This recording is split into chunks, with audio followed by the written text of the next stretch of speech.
Hello. You've not Hello. heard us for a while. Hello, Douglas. I was just saying, introduce you. Sorry, I know, but I jumped the gun because I'm like that. That's what I do.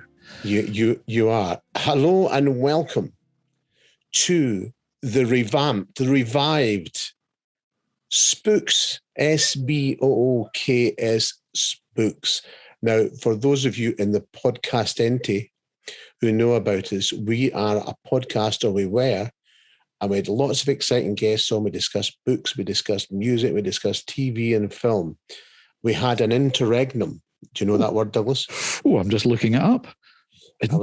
I've had an interregnum. I've had an interregnum. I've got a salve for that. I think that's okay. I know you have a salve for many things. Mm-hmm. Now, we're just going to start the show by chatting to Douglas as usual. I can tell you we have a stellar guest today. Douglas, stellar. Oh, Stella doesn't even cover it. Doesn't even cover it, says Douglas Skelton. What do you think of that? Oh, no. I broke into somebody else there. Yeah. So a stellar guest. We'll not name him right now, no. but we will do in a minute. We're crime writers. Keep them. It's like the podcast equivalent of turning the page. Keep them listening. Keep them listening, Douglas. That's it. You're a man of great something. Yeah. So things have happened since, I think it's 18 months or something like that since our last podcast. It won't be far away from that. Yep. Really? God. I was looking back, and in that time, not only have you moved people with your excellent prose via your new title, A Rattle of Bones. Fabulous title. Yeah, well, it's okay. But you've moved physically. I have. I've moved from one chair to another. Frequently. I do that quite often. No, you've moved from the deepest, darkest Ayrshire. Yes. To the urban sprawl that is Renfrewshire. Yes, I have. A flitting, as we call it here in the Central Belt. Was it a moonlight flitted? Well, yes, I had to get away very, very quickly. But that's the story of my life. Indeed it is. A torrid and tawdry one, if I may say so. Now, tell us a wee bit about A Rattle of Bones. It was published in the beginning of August, I believe. Beginning of August, yes. August the 5th, to be precise. It's the third in the Rebecca Connolly series after Thunder Bay and The Blood is Still. And it begins back in 1752 on a small hillock above Ballachulish, and then jumps into the present day. As usual, I'm linking back to something in Scottish history or mythology. In this case, it's the story of James of the Glens, who was perhaps wrongly convicted of murder back in the early 1750s and was executed on that hill.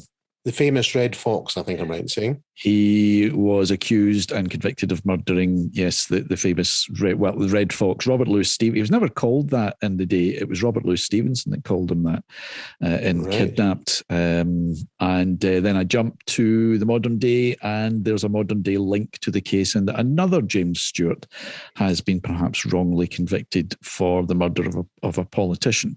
And Rebecca is following the story up. There's various other permutations and complications, of course. Are you just going to read it to us, eh? Yeah, I think I might. Yes, I think I might. It sounds very, very, in fact, listeners, I know it's very interesting and very, very good because I've read it. Yes, you did. I did. It took me, I cried. I laughed. I cried when I started and I laughed when I finished, basically.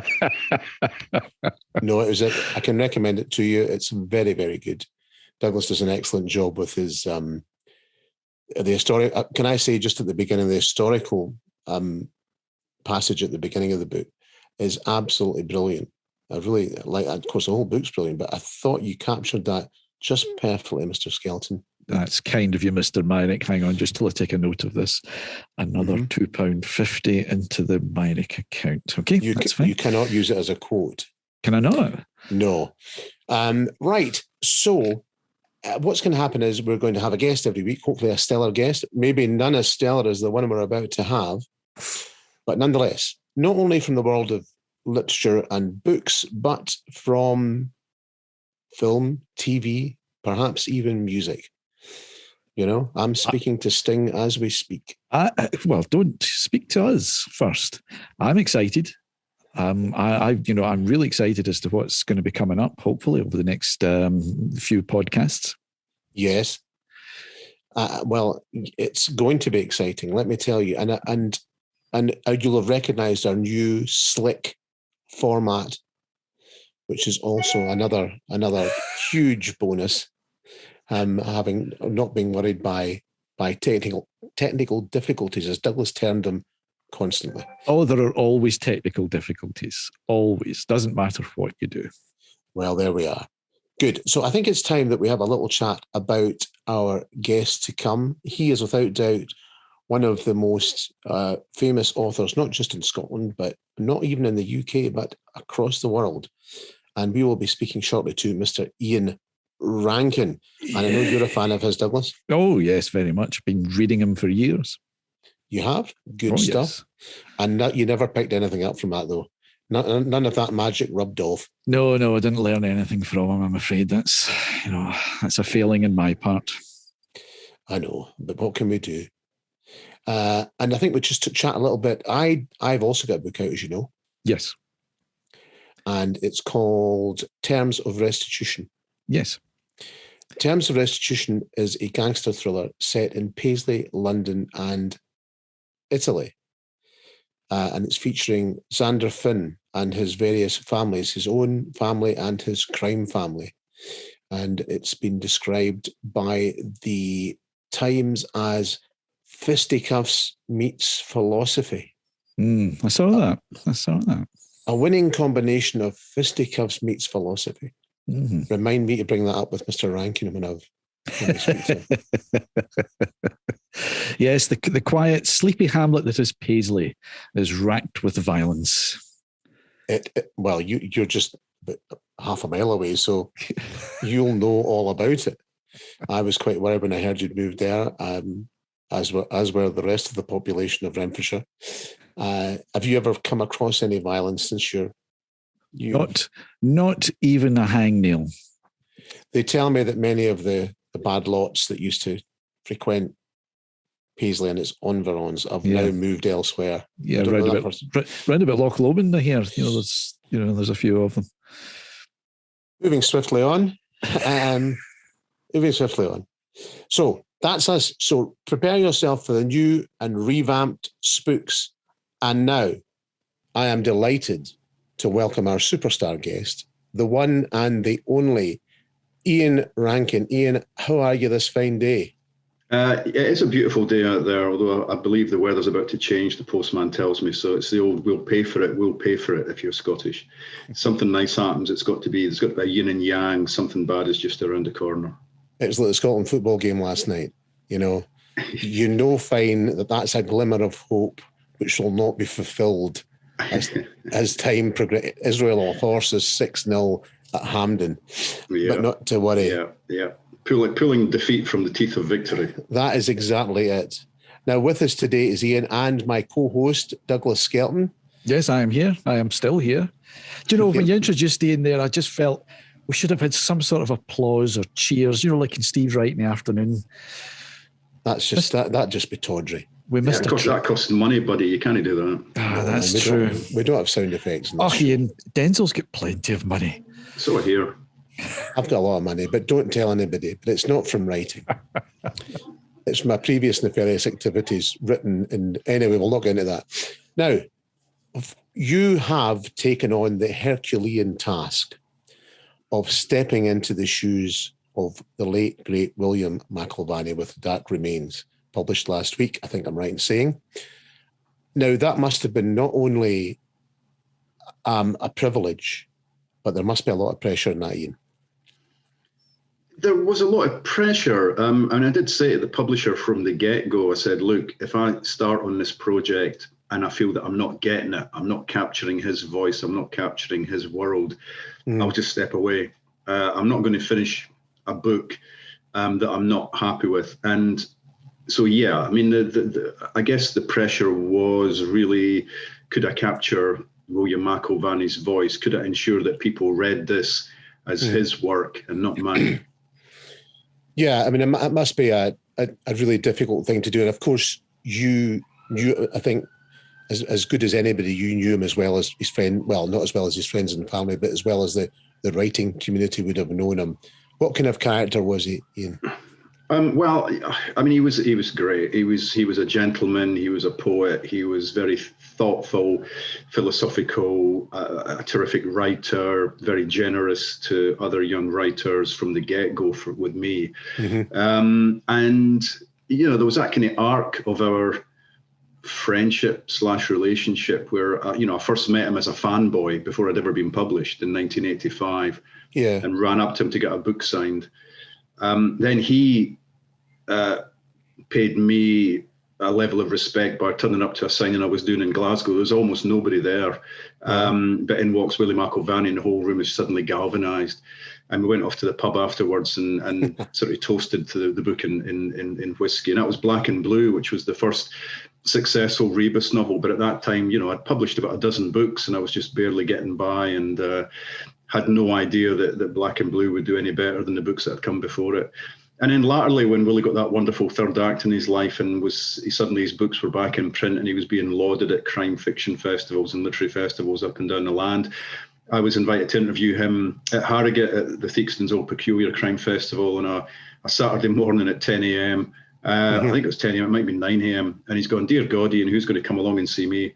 And the ballroom of the hotel was chocker, absolutely chocker, standing room only. He got an ovation as he walked into the room, and I could see him just rising almost off his feet with pleasure to realise not only that he'd had a lasting effect on a generation or two of crime writers, but also that fans of crime fiction had not forgotten him either.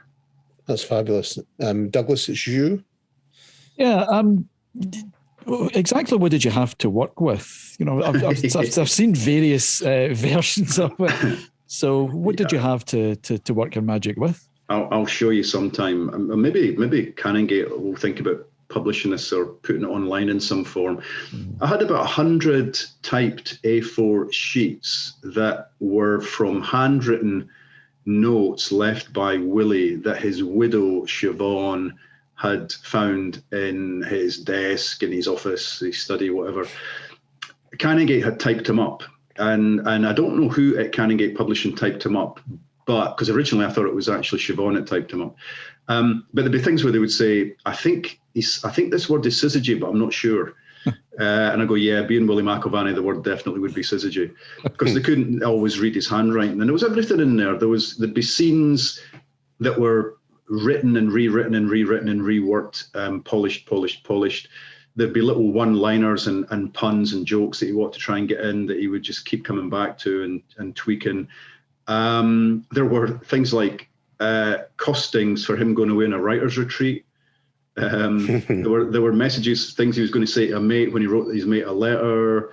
It was inside of his head. It was the jumble inside William McIlvanney's head as he, from time to time, pondered bringing Laidlaw back. And teasing out what was in the notes, I start to realise, dear God, there's at least 2 different books here, if not 3. There's a prequel, which is what I've written, but there were also notes towards what would be the final book. So I think he had that intention to bookend the 3 existing Laidlaw novels with a book from early on in Laidlaw's career and one that would be his final case before retirement. So this isn't the last book, Ian. Say again? This isn't the last book. This is one of, you're going to do more. Well, no, I'm not going to take on any more. But I mean, he didn't leave enough notes for the final book was going to be called The Murder Artist, and it was a serial killer who's basically stalking Laidlaw, as far as I could make it. But there was only a few lines. There were no chapters complete, no real characterization, just a few teasing lines. So if somebody were to take that task on, it would be their book. It would not be William McIlvanney's book. It could be based on an idea by, but it would have to be the other person's book. And I'm not interested in that. I've done what I can do, I think, with this character. So obviously you were absolutely happy that you'd captured his voice and his essence, if you like. And I mean, that must, I can't picture myself if poor Douglas was to drop off this mortal coil, for instance.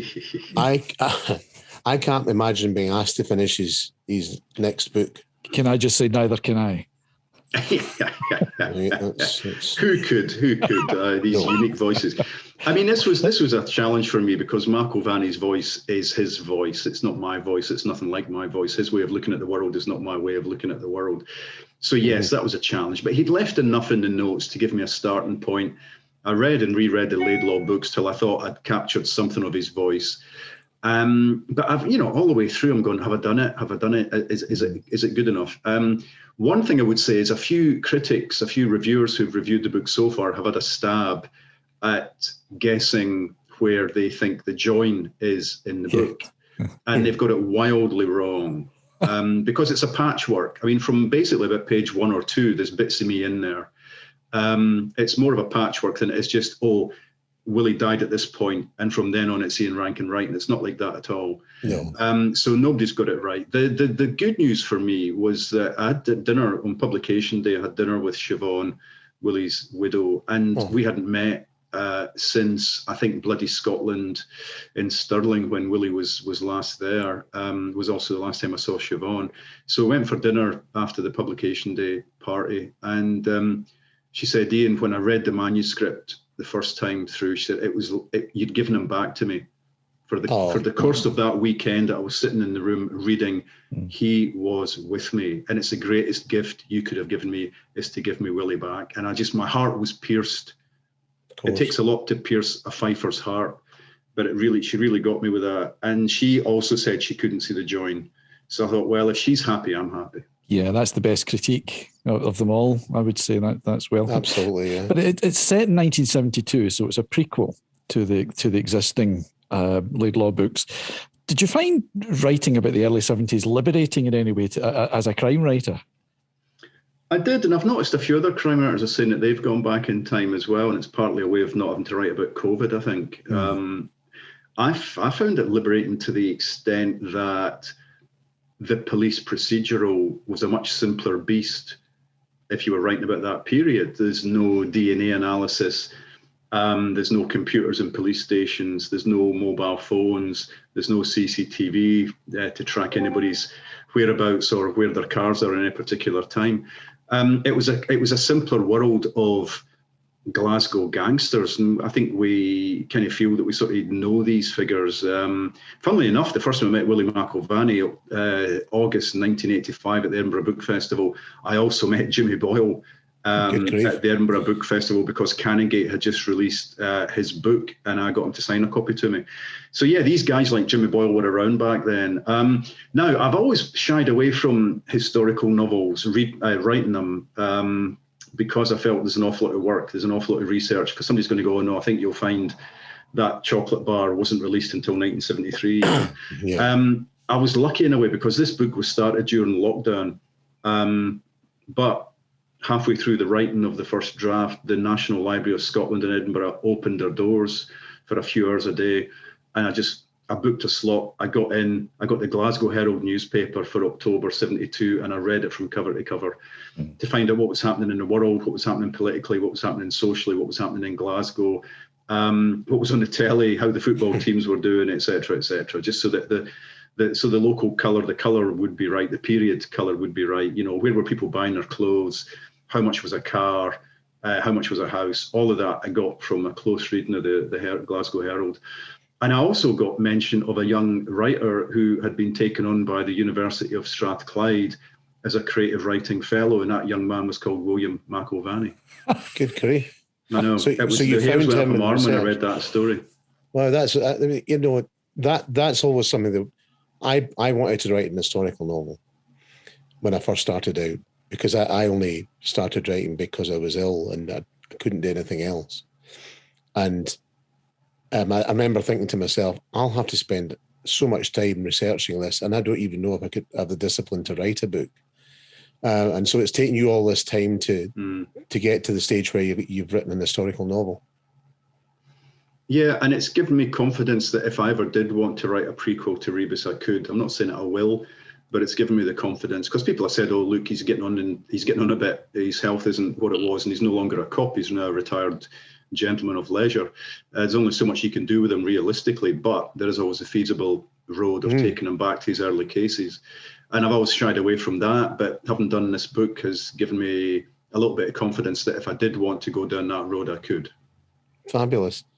I think that's really interesting. I didn't even consider that aspect of it, because we used to get taken to Glasgow when I was a kid on shopping trips from Campbelltown. And I have a picture of Glasgow in the 70s so clearly in my mind. And it'll be interesting reading The Dark Remains to see, to go back there, if you like. Yeah, well, I mean, it was a fascinating period. It's a good question as to why Willie chose 1972. The first book, Laidlaw, is set around about, 76, 77 probably. Yeah. So he's gone back 5 years. And I knew it was October 72 because he talks about The Godfather being in cinemas in Glasgow. Wow. And I went back and checked when The Godfather was released, and it was released sort of August, September. So October it would be in regional cinemas as opposed to just being in London. So I thought, okay, this is when the book's set.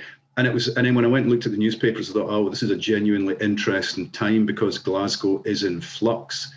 Almost the last shipyard left on the Clyde, Upper Clyde shipbuilders, it was the time of the sit-in, the strike, when the workforce were taking it over and not allowing it to be shut down. The motorway was being still built through the middle of Glasgow, the M8. Interestingly, there's now discussions online as to whether that should be knocked down and the houses that it replaced should be rebuilt. So that was happening. People were being decanted from the old tenements to new or shiny tower block estates on the periphery of Glasgow. So something of the community aspect of Glasgow was being lost. And all these working class hard men that Willie writes about in many of his books were starting to look at each other going, who the hell are we? All our certainties have been taken away from us. So I was able to get a little bit of that in with these gangsters going, the world's changing around us, what's going on? And there's a wee bit of that in Laidlaw as well, when he sits on the top deck of the bus going through the city of Glasgow, just trying to get a sense of the place.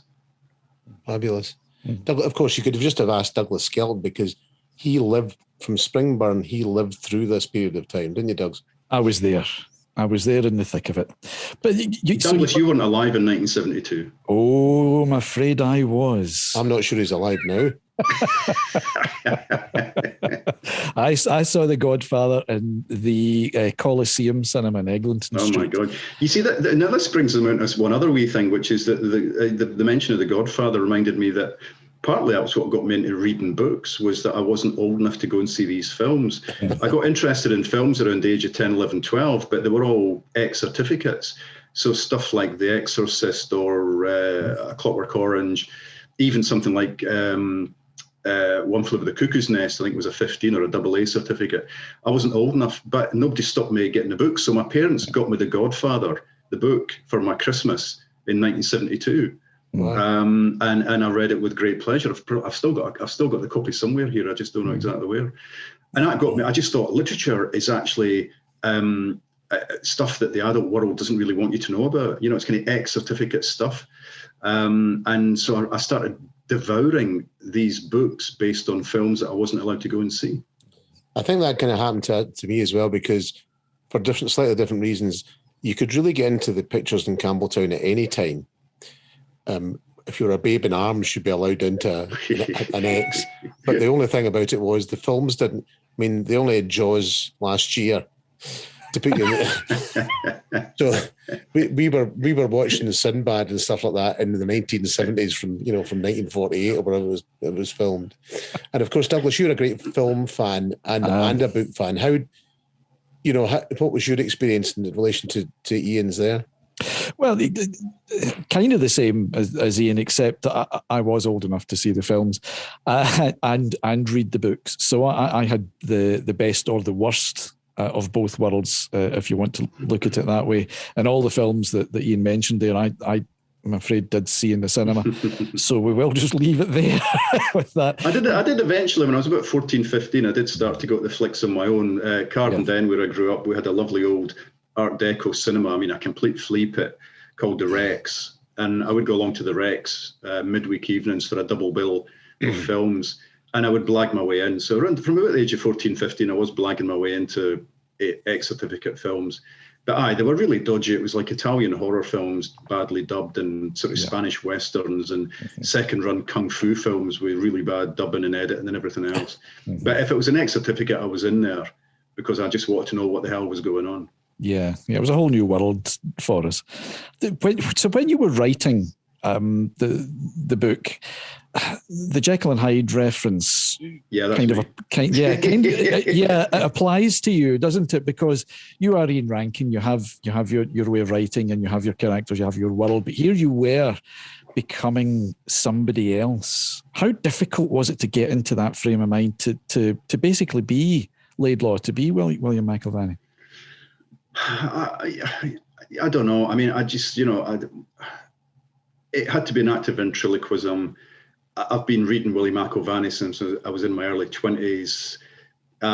It appears I can mimic his style enough to persuade readers they're reading him, not me. It helps that he's got a very particular way of looking at the world, which is very different from my way of looking at the world. And it's a very different world that he writes about, 70s Glasgow. I mean, someone in my book, someone like Cafferty, the gangster who runs Edinburgh, is very much a Glasgow gangster. Edinburgh's never had people like Cafferty, really. And in the early books, when Cafferty's first mentioned, his backstory is that he grew up in Glasgow.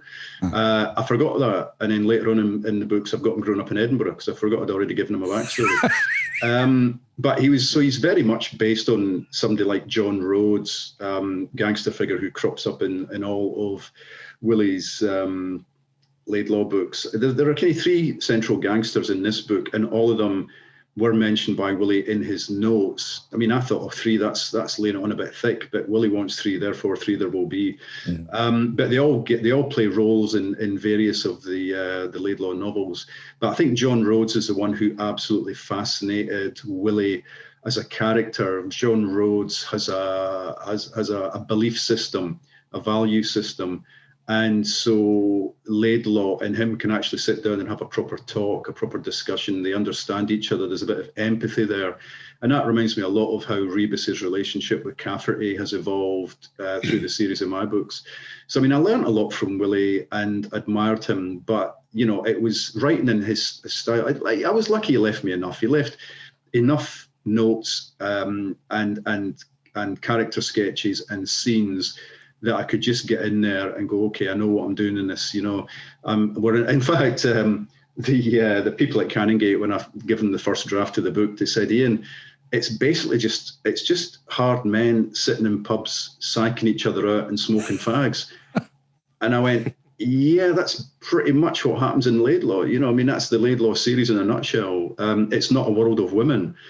And so they said, well, can we make it a bit more kinetic? Can we get them out of the pubs a wee bit if possible? I went, okay, I'll do my best. So I did that. And they said, also, there are women in the book, women characters, can we just beef up their roles a wee bit? So that's two things I did that maybe made it that this book is not completely true to the ethos of the Laidlaw series.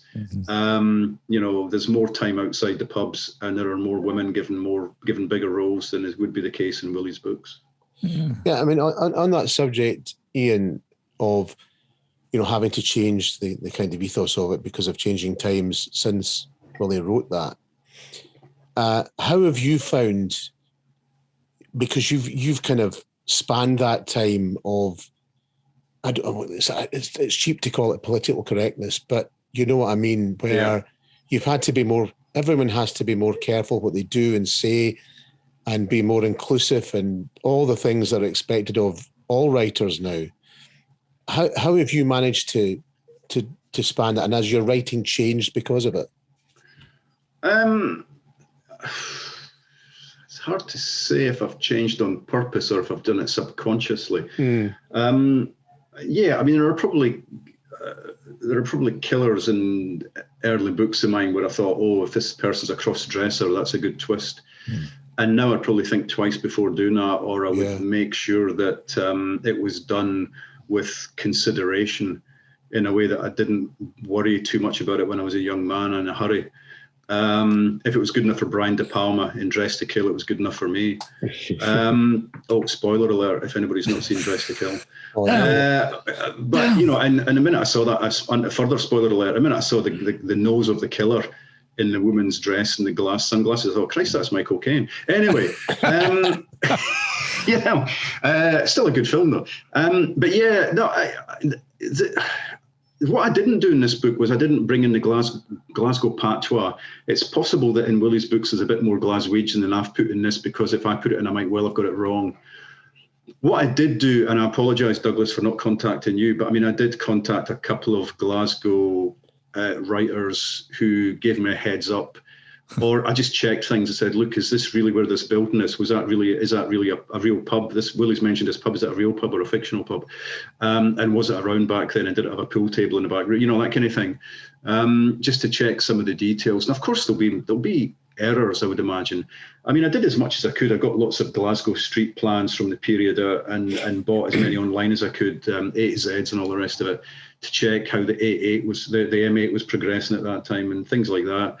But yeah, there will be mistakes. You know, there's bound to be people that, you know, I was 12 years old living in a mining village in Fife in 1972. What do I know about Glasgow? I don't think I'd ever been to Glasgow at that time. I mean, I might have once got taken to a Scotland football game, but it'd been out of the bus, into the stadium, into the bus and back home. out. Yeah. It's incredible to think the changes have happened. Douglas, I mean, you're slightly older than Ian and I. Together, yes. You were there when they built George Square and the city chambers. The tobacco barons. Douglas, that's why he wheezes, Ian. That's why he wheezes, because of the intake of tobacco during his long life. You know, how do you feel about the changes? I mean, Ian, you'll have noticed the changes in Edinburgh over the years, and Douglas, you'll have noticed the changes in Glasgow. Do you think they've progressed at the same pace, or has maybe Glasgow outdone Edinburgh in terms of changing? Well, I obviously can't speak too much about Edinburgh. That's Ian's bit. Yeah, I would say Glasgow has, to my mind, has changed considerably more than from what I can see in Edinburgh. And some of it's for the better, some of it's not so much for the good. People mourn the loss of the tenements when the M8 went through, but what they forget is often these tenements were collapsing. They were tumbled down. You know, they just weren't worth renovating. But there's a lot of other things. I won't drive in Glasgow now. I just won't drive because there's too many restrictions, and I just get lost because you're taking on a wild ride to avoid bus routes and taxi routes and cameras and this and that. Luckily, I don't need to drive in Glasgow anymore. But Edinburgh, how much has that changed, Ian? Structurally, you know, if you were a tourist coming to Edinburgh, you probably would think, oh no, the castle's still there, the museum's still there, Greyfriars Bobby is still there. You possibly wouldn't see a lot of structural changes in the centre of the city, but there's been a kind of building boom on the outskirts, a lot of new housing going up, a lot of new student accommodation going up. I mean, the student population has just mushroomed. I first came to Edinburgh really as a student in 1978. And there was very little student accommodation then. I wasn't offered accommodation. They said that we've got an accommodation crisis. You're going to have to travel from home every day. And I went, you're right. You know, I'm not doing that. So for the first 10 weeks I was at uni, I shared a room with a school friend of mine in a motel on the outskirts of Edinburgh until we found a room in a shared flat. So yeah, there's this, but the DNA of the city really is the people, and I would suspect, as with Glasgow, that people haven't changed that much.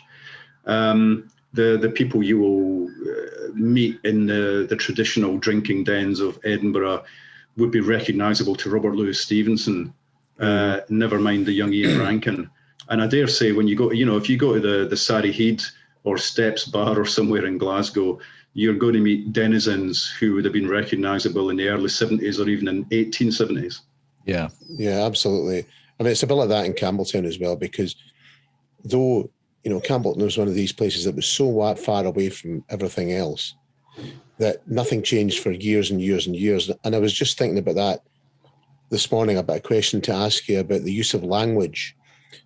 and you said that you'd kind of left out the Glasgow vernacular a bit, because I think that if you'd recorded My Granny from Machrihanish in 1903, and you recorded a woman of a similar, from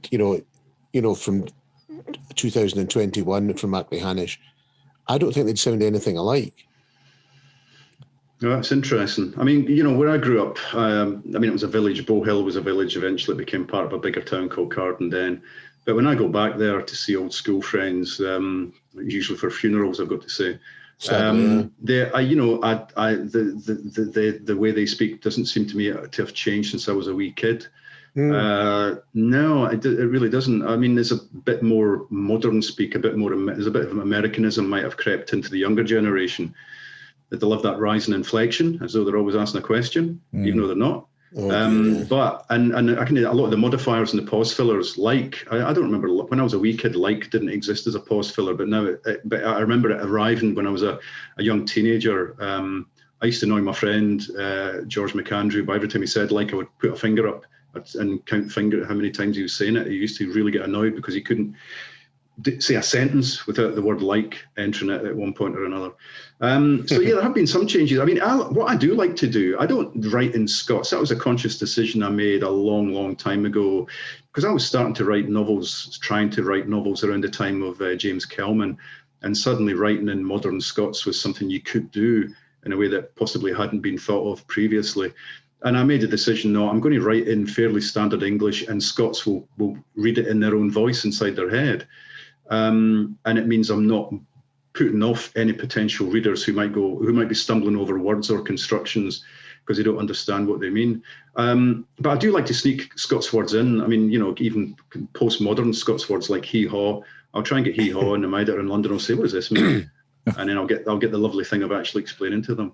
But if you do that, of course, then your book goes to America, and Americans are going, what? I mean, in America, even my titles get changed. Flesh Market Close, a real street in Edinburgh, became Flesh Market Alley, because the publishers thought nobody in America will know what a close is. I just thought it was ridiculous. Rebus can't wake up in the morning with a fag in his mouth in the American editions. In a way that used to happen in some of the early Rebus novels.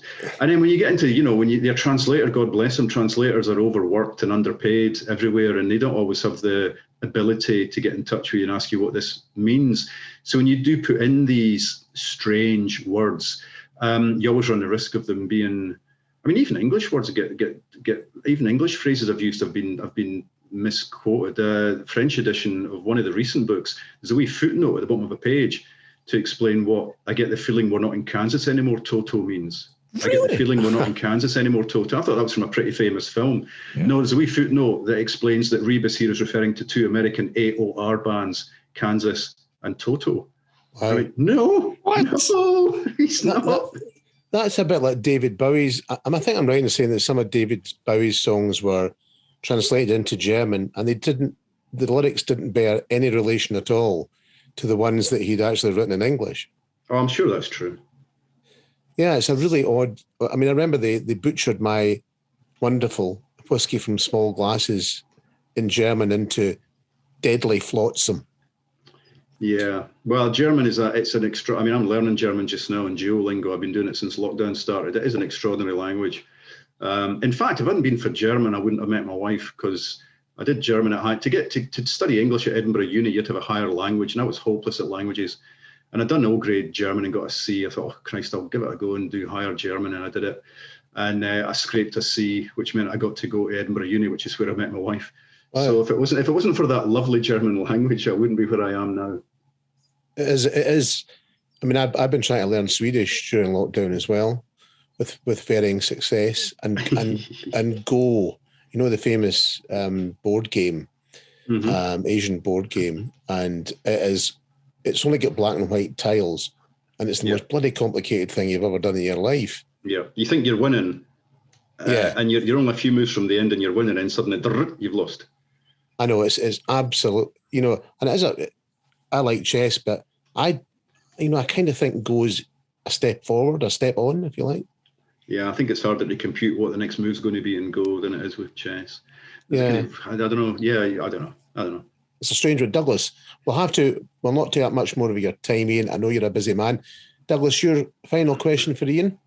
Yeah, do you want to tell us about this new TV show? It's just when Denzil mentioned Macrahanish, it came into my head because it's usurped me.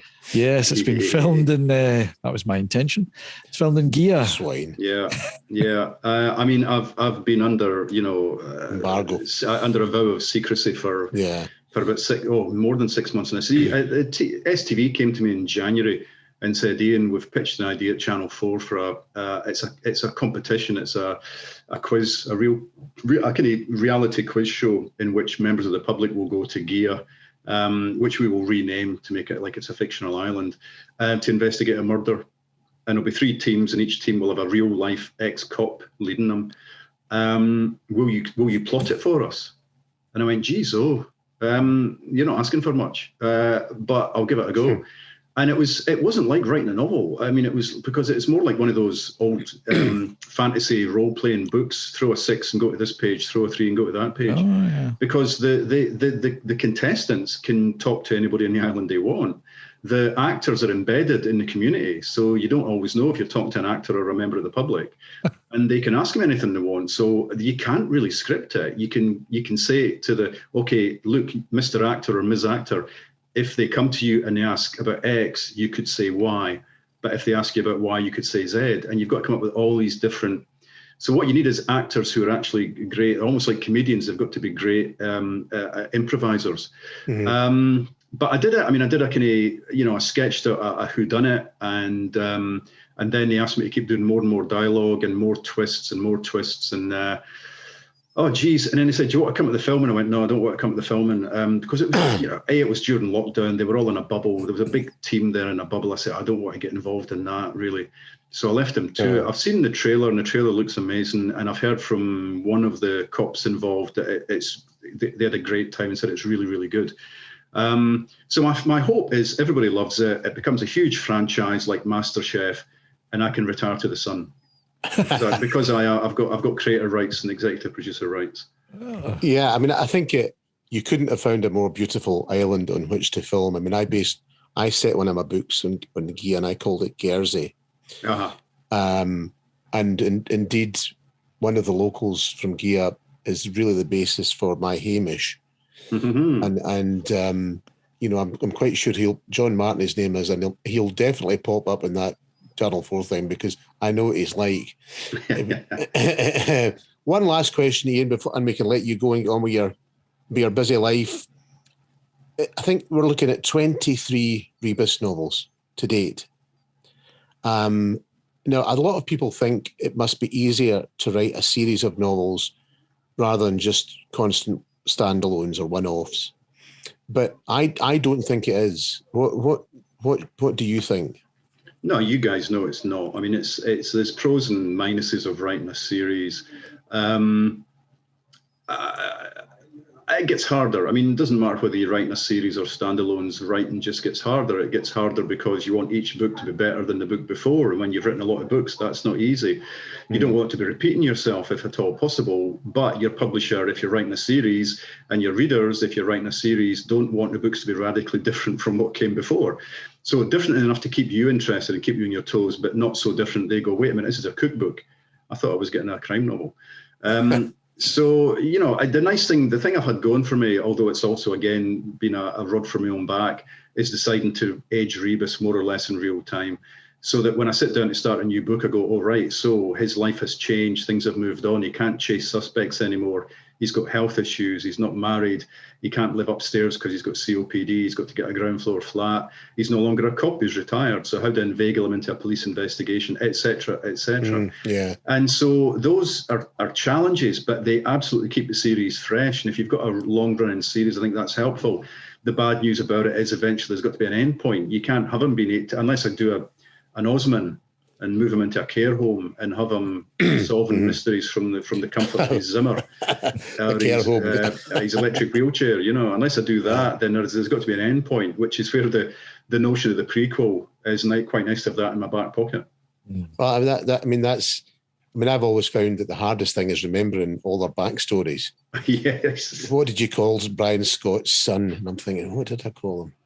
And the poor lassie at Polygon's got to go through it all and find out, because I'm completely at a loss. I've had somebody years ago. Somebody asked me something at an event in Edinburgh. They said, "Oh, in book 3 when this happens." I went, "No, sorry. Look, I'm on book 8 now. I don't remember book 3. I don't remember that page. I don't remember that scene. I don't remember anything about anything." And this guy came up to me afterwards and said, "You need a Bible. You need somebody to do it." And he actually literally went through the books, every character on every page, descriptions of them, what role they played, whether they were alive or dead at the end. He was a blessing, and he produced this 300-page monument that I kept with me.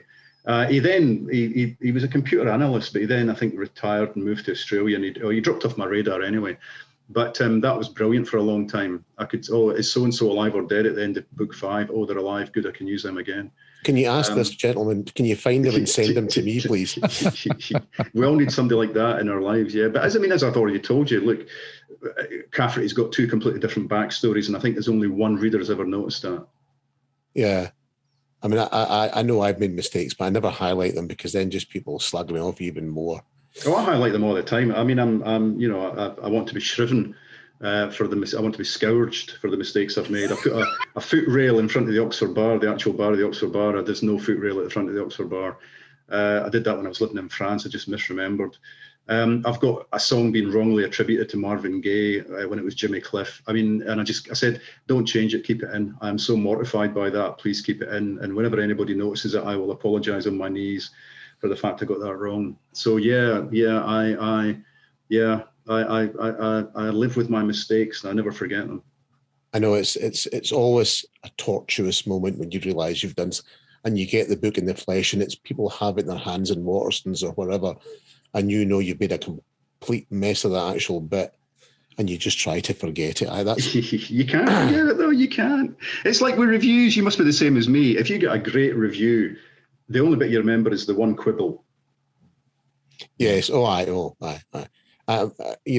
some of it, the pieces I object to is where they pick a certain bit and they just concentrate on that for their own purposes. They're not reviewing the book at all. They're trying to make a quasi-political point from, taking that out of the book. And that really gets to me. But I try to remain on an even keel. Douglas had a good review once. Yes, I remember it well. Took me ages to write. Book arrived quickly and well packaged. Yeah. Do you know, Ian, it took me ages to write that as well. 5 stars. One of the worst ones, who was it? It was Harlan Coben, I think, says his worst review. Got a 1-star review on Amazon, which says, "I don't remember ordering this book and I'm not going to read it." 1 star. I know, it's really, and poor authors live and die by all this. Ian, I never read. Listen, here's a top tip for you. Any writers out there, do not look at your Amazon reviews ever. I never do. And definitely not Goodreads, because they're worse. I'm with you on that. Amazon has a slight temper to it, whereas Goodreads seems to be completely wild and unhinged and untrammeled. It's a jungle out there. Ian, it's been an absolute pleasure. Thank you so much for coming on our new rejuvenated SBooks podcast. And I wish you all the best with the new one. The Dark Remains, and it's published by Canongate. And Denzil, that's a bottle of nice malt you owe me, remember that? I do, yes. I always honour my pledges. Good. Fortunately, I want it delivered in person. I want you to drink it with me. I'll tell you what, shall we invite Douglas along as well? No. He could be a designated driver, buddy. No, he has done that with me. He actually drove my car for me once when I wasn't feeling too well, and we were going to a gig, and Douglas, it's an automatic, and Douglas tried to change the gears with a hairbrush.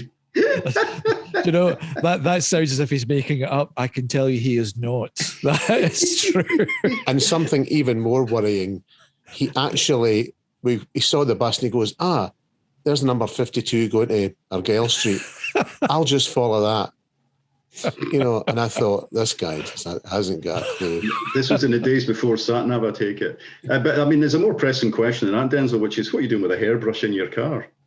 I'm very vain. That's what it is. And because I like your good self, with a good head of hair, I like to keep it pristine. So as soon as I stop the car, my first resort is to the hairbrush. Yep, vanity mirror and hairbrush. Vanity mirror, hairbrush, a touch of rouge, And where Mirror are we? signal maneuver. That's Let's pass that bus. Yeah, that we had to do it eventually because it was going to Cumbernauld. Anyway, Ian, thanks again. God bless you so guys. much. Lovely talking to you both. You Thanks, too. Dave. Cheers, Thanks, buddy. Ian. Bye. Bye. And that, ladies and gentlemen, was the inimitable Mr. Ian Rankin, whose book, The Dark Remains, is out now from all good bookshops and online, and it's a cracker too. Douglas, what did you make of that? What a fine man. He is. He's always a fascinating listen. Although William McIlvanney is seen as the godfather of Tartan Noir, which is a phrase I know that neither was particularly like. No. Ian Rankin must be up there surely as well.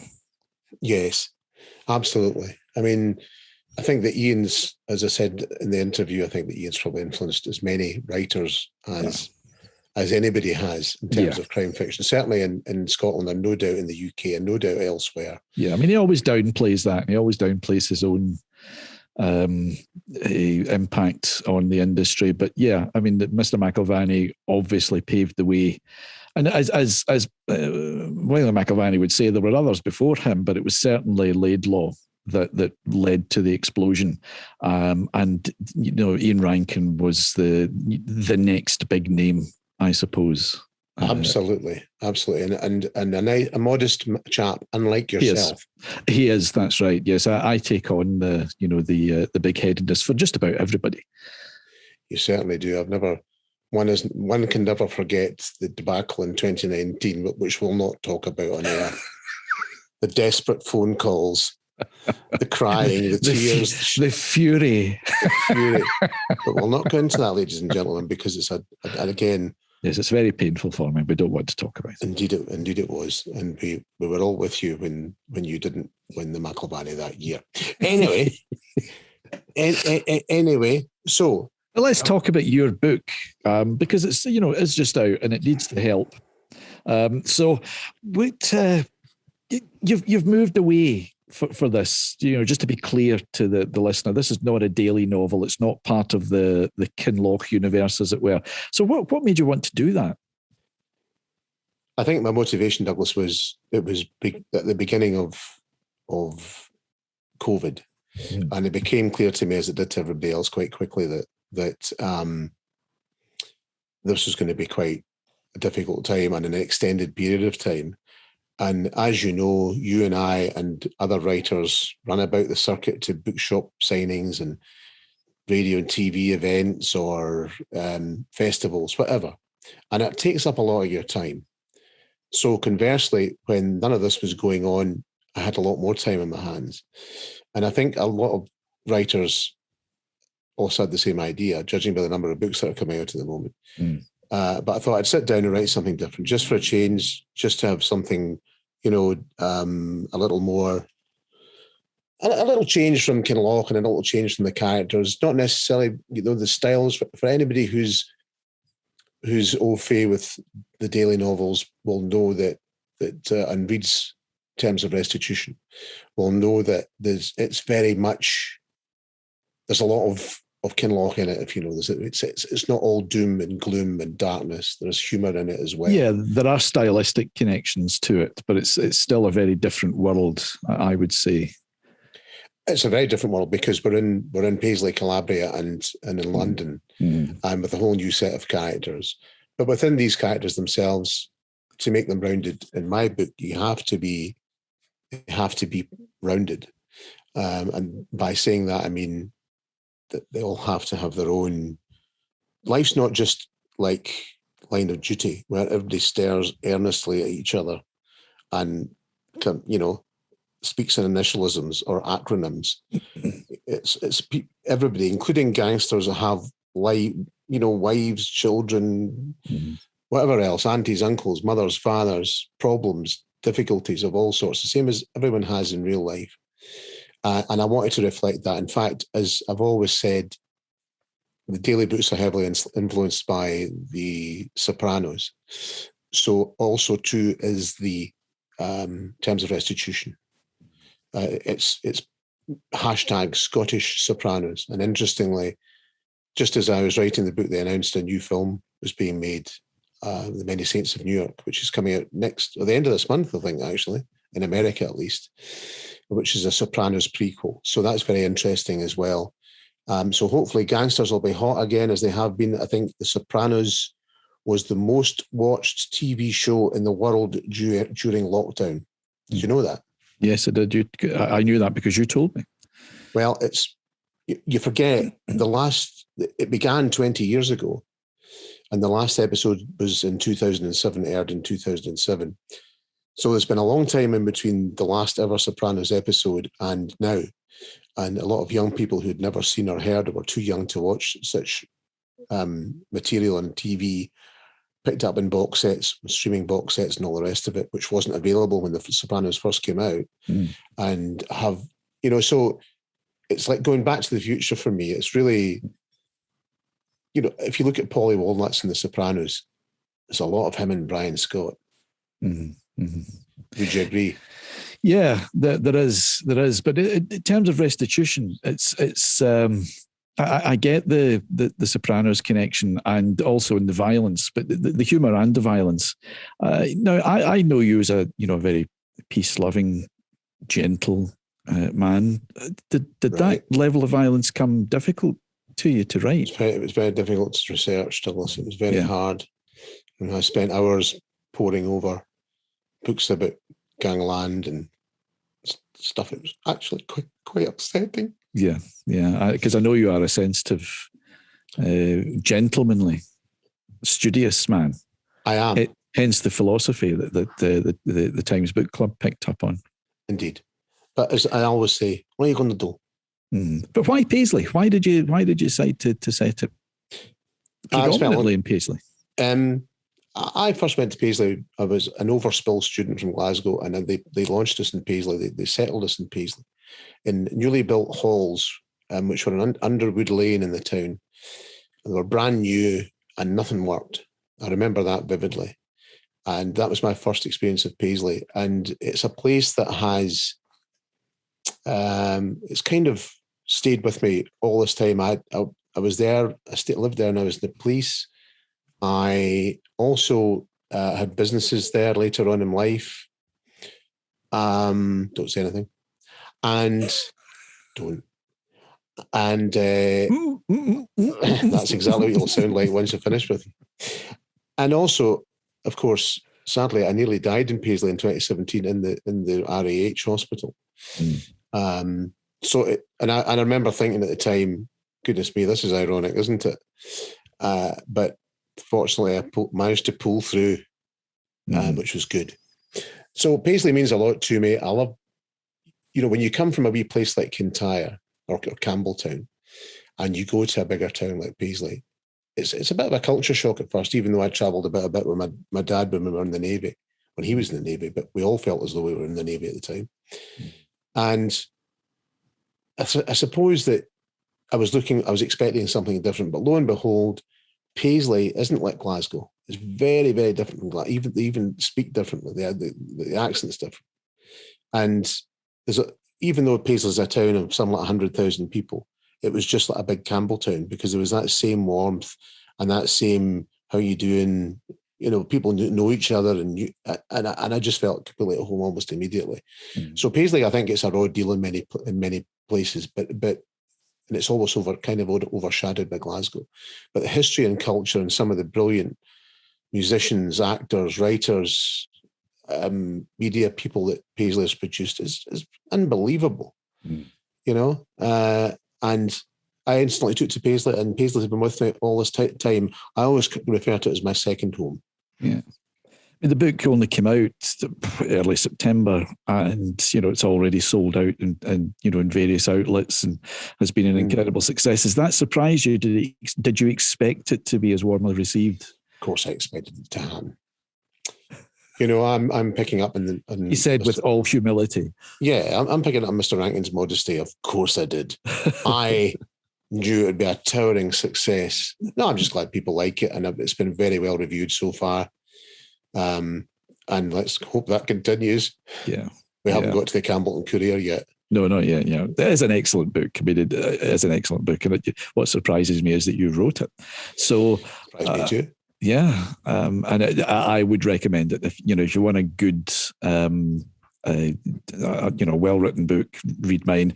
If you want to be thoroughly entertained, you'll laugh, you'll cry. You will be horrified at some of the goings on. You'll be surprised at some of the plot twists. Then Terms of Restitution is the book for you. Well, being locked in, I was drunk the whole way through writing it. So I was surprised myself when I read it the next morning.